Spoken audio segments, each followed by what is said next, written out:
नमस्कार मित्रांनो, सुवर्ण फार्मिंग चॅनलमध्ये आपले स्वागत आहे। आज आपण पाहणार आहोत मेंढी पालन भविष्यात फायदेशीर व्यवसाय आहे का। काही जण म्हणतात मेंढी पालनात काहीच फायदा नाही, तर काही जण म्हणतात आमचं पूर्ण घर मेंढ्यावरच चालते। तर मग खरंच मेंढी पालन फायद्याचे आहे का।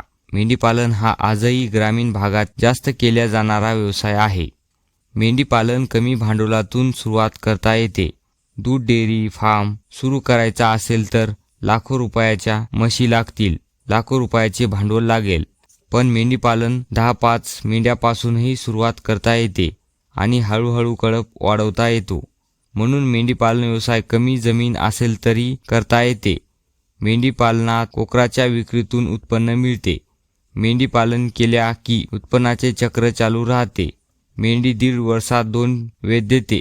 बाजारात मेंढ्यांना कायम मागणी राहते। लग्नसराई, सण, हॉटेल सर्वत्र मेंढ्यांची आणि कोकराची मागणी राहते। म्हणून बाजारात मेंढ्यांची वर्षभर कधीही विक्री करू शकता। कधीही मेंढ्यांचे बाजार बंद पडत नाहीत। मेंढी पालन शेतीसोबत सहज करता येते। 2-4 मेंढ्या पाळून चांगले पैसे मिळवता येतात। शेतीची राखण करता येते। शेतीची राखण करत शेताच्या कडेला मेंढ्या चराई करू शकता। चांगले पैसे कमावू शकता। शेती आणि मेंढी पालन 2 व्यवसाय करू शकता। मेंढ्यांच्या शेणातून शेतीला उत्कृष्ट सेंद्रिय खत मिळते। शेतीची सुपीकता वाढते। रासायनिक खताचा खर्च कमी येतो।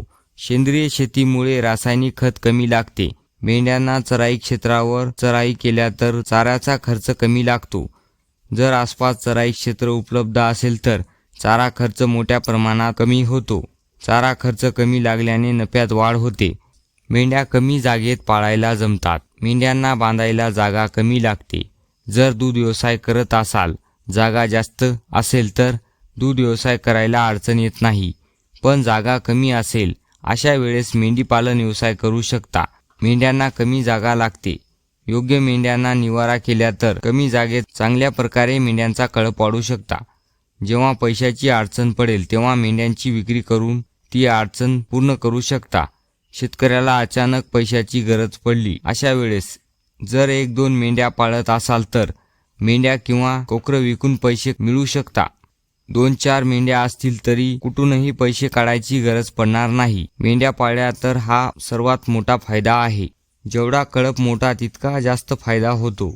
योग्य प्रकारे मेंढ्या पाळल्या काही वर्षात कळप दुप्पट होऊ शकतो। कळप वाढवल्याने रोजगार निर्मिती होते।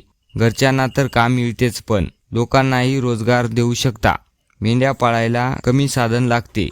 साध्या नियोजनावर व्यवसाय करता येतो। मेंढी पालनातून विविध प्रकारचे उत्पन्नाचे स्रोत तयार करून चांगले उत्पन्न घेऊ शकता। मेंढ्या पाळून एकदा अनुभव आला की उत्पन्नात वाढ होते। सुरुवातीला चुका होतात पण जसा अनुभव येत राहील तसे चुका कमी होतात। अनुभव वाढल्याने नको त्या जागी खर्च होत नाहीत। खर्च कमी करून जास्त नफा कमवता येतो। बाजाराची माहिती झाल्याने जास्त फायदा होतो।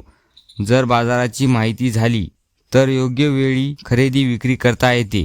कोणत्या वजनाचे कोकरं किती रुपयाला विकावे हे समजते। यामुळे विक्री करताना चुका होत नाहीत आणि व्यवसायात होणारे पैशाचे नुकसान वाचते।